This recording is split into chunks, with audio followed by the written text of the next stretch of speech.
The end-time escalation. Paul's instruction in Ephesians 6 concludes with, "And pray in the Spirit on all occasions with all kinds of prayers and requests." With this in mind, be alert and always keep on praying for all the Lord's people. Be alert. The Greek is adropnu, to stay awake, to be sleeplessly vigilant. Why? Because the armor of God is not merely for personal survival. It is for the final conflict. The book of Revelation reveals an escalation of spiritual and physical warfare. The seven seals. Revelation 6 release the four horsemen conquest, war, famine, and death. The fifth seal reveals martyrs crying out for justice. The sixth seal shakes heaven and earth. The seven trumpets. Revelation 8-9 escalate further ecological devastation, demonic locusts from the abyss, and armies of 200 million. But the seven bowls, Revelation 16, are the full wrath of God poured out without mixture. The bowl angels declare it is done. Do you see the pattern? Angels are deeply involved in end-time warfare. They hold back winds. Revelation 7-1. They sound trumpets. They pour bowls. They gather the elect. Matthew 24:31. Revelation 19:11-14. And when Christ returns, I saw heaven standing open, and there before me was a white horse, whose rider is called Faithful and True. With justice he judges and wages war. His eyes are like blazing fire. The armies of heaven were following him, riding on white horses and dressed in fine linen. White and clean the King of Kings leads. Angelic armies, and we are invited to ride with him. But this is not Futu. Only 2 Timothy 3:1-5 warns. But mark this, there will be terrible times in the last days.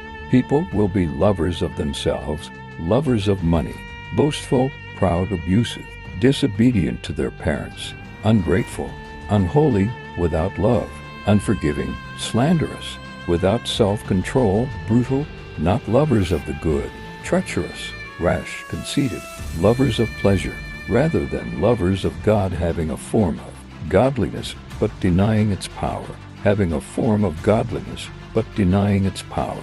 This describes religious people who know the language but lack the spirit, who carry no armor, who don't believe in the unseen war.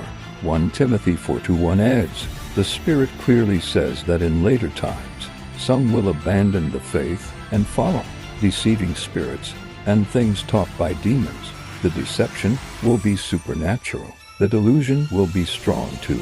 Thessalonians 2:11 rise to crescendo. This is why the armor of God is non-negotiable. This is why prayer in the Spirit is essential. This is why you must know your authority in Christ. Listen carefully. When Jesus sent the 72 in Luke 10:17-19, they returned amazed, Lord, even the demons submit to us in your name. Jesus replied, I saw Satan fall like lightning from heaven.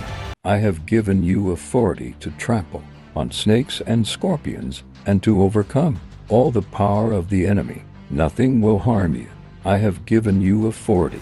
Perfect tense in Greek, already done, permanently yours. In Matthew 28-18, Jesus declared, all authority in heaven and on earth has been given to me.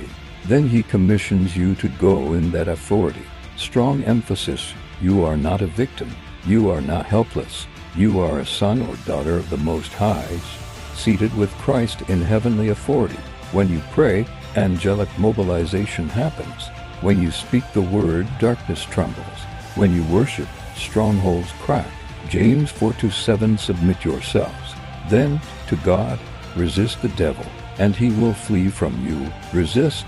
The Greek is anthistemi, to stand against, to oppose face to face. This is active warfare, not passive waiting. The war is real. The stakes are eternal. The victory is certain, but the battle is now. Buckle the belt of truth. Guard your heart with Christ's righteousness. March with the gospel. Raise the shield of faith. Protect your mind with salvation's hope. Wield the sword of the Spirit. Pray without ceasing.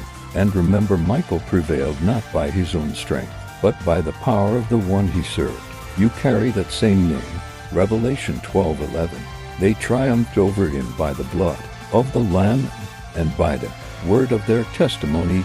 They did not love there lives so much as to shrink from death. The dragon has been hurled down. The Lamb has overcome. Now finish your course.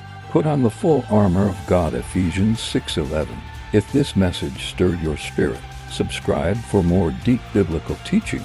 Comment below which piece of the armor do you need to strengthen most. Share this with someone fighting their own unseen battle.